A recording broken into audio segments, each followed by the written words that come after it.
हिंदी पाठशाला में आप सभी का स्वागत है। और आज का हमारा टॉपिक है अलंकार। इस वीडियो में हम जानेंगे अलंकार की परिभाषा, अलंकार के भेद, शब्द अलंकार और अर्थालंकार। शब्द अलंकार में हम पढ़ेंगे यमक, श्लेष और अनुप्रास। वहीं अर्थालंकार में हम जानेंगे उपमा, रूपक, उत्प्रेक्षा, अतिशयोक्ति और मानवीकरण के बारे में। अलंकार शब्द दो शब्दों के योग से बना है, अलम और कार। इसका शाब्दिक अर्थ है शोभा बढ़ाने वाला। अलंकार के माध्यम से काव्य में सौंदर्य वृद्धि की जा सकती है। इस तरह हम कह सकते हैं कि काव्य में सौंदर्य वृद्धि करने वाले साधन अलंकार कहलाते हैं। अलंकार के दो भेद होते हैं, शब्दालंकार और अर्थालंकार। शब्दों के माध्यम से जिस अलंकार की पहचान की जाए वे शब्दालंकार कहलाएंगे और अर्थ के आधार पर जिन अलंकारों की पहचान की जाती है वे अर्थालंकार कहलाते हैं। तो आइए चलते हैं शब्दालंकार की ओर। पहला शब्दालंकार है यमक अलंकार, जहां एक ही शब्द की आवृत्ति हो परंतु उन शब्दों का अर्थ हर बार अलग हो, वहां यमक अलंकार होता है। ध्यान रखिए, शब्द की आवृत्ति हो लेकिन हर बार उस शब्द का अर्थ अलग हो। जिस तरह काली घटा का घमंड घटा, यहाँ काली घटा से तात्पर्य बादलों से है, जबकि घटा से मतलब है उसमें कमी आना, घमंड में कमी आना। इसी तरह तीन बेर खाती थी, तीन बेर खाती है, यानी तीन बार खाती थी। पहली बार बेर का अर्थ है बार, वहीं दूसरी बार बेर का अर्थ है एक विशेष फल।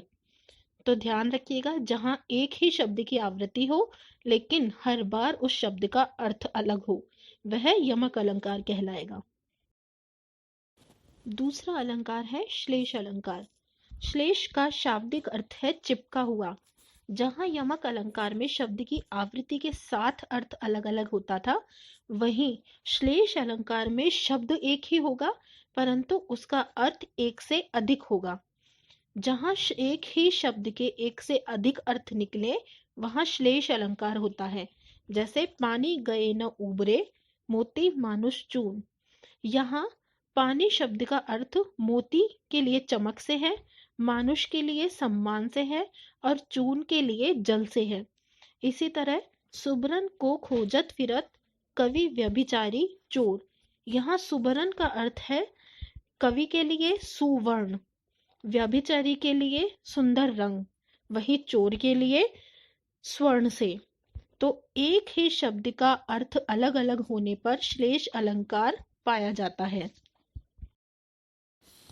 अगला अलंकार है अनुप्रास अलंकार। जब काव्य में किसी वर्ण की आवृत्ति हो तब जो चमत्कार होगा वह अनुप्रास अलंकार कहलाएगा। जैसे तरणी तनुजा तट तमाल, तरुवर बहुछाए।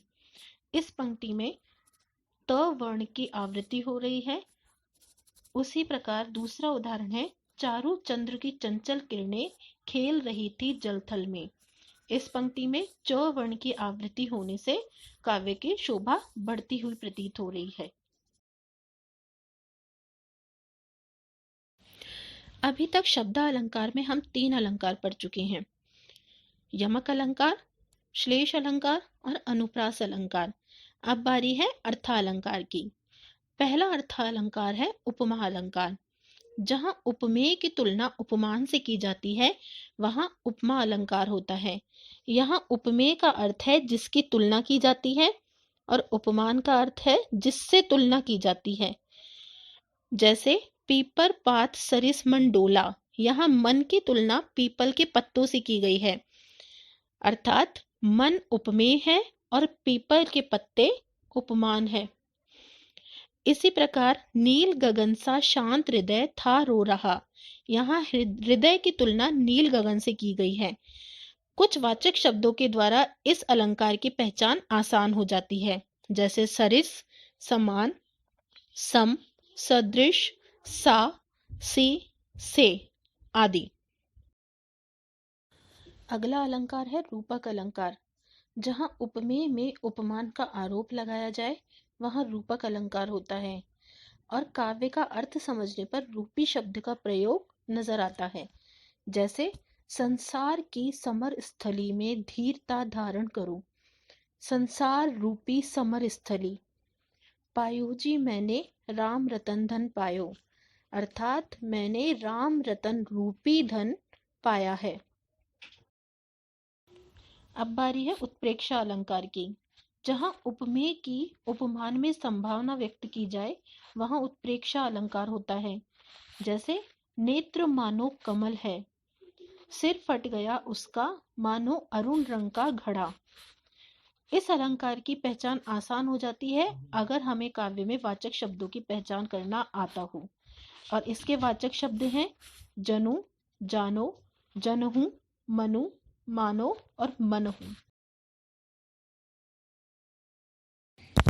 अगला अलंकार है अतिशयोक्ति अलंकार। जब काव्य में किसी व्यक्ति या वस्तु का वर्णन बड़ा चढ़ाकर किया जाए तब वहां अतिशयोक्ति अलंकार होगा।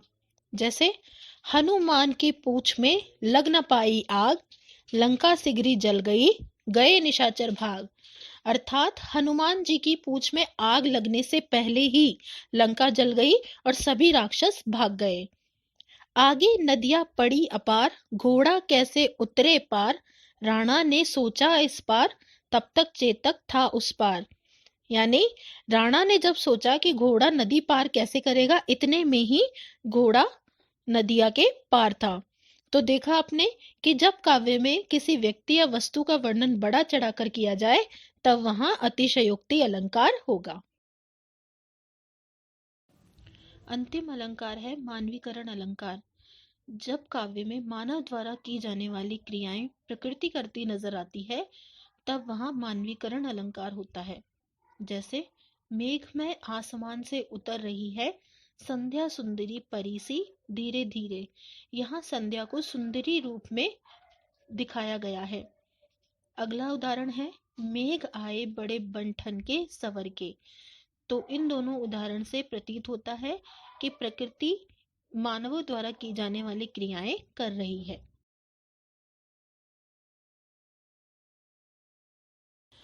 आज की क्लास के लिए इतना ही। अब मिलेंगे हम अगली कक्षा में। Happy new year to all.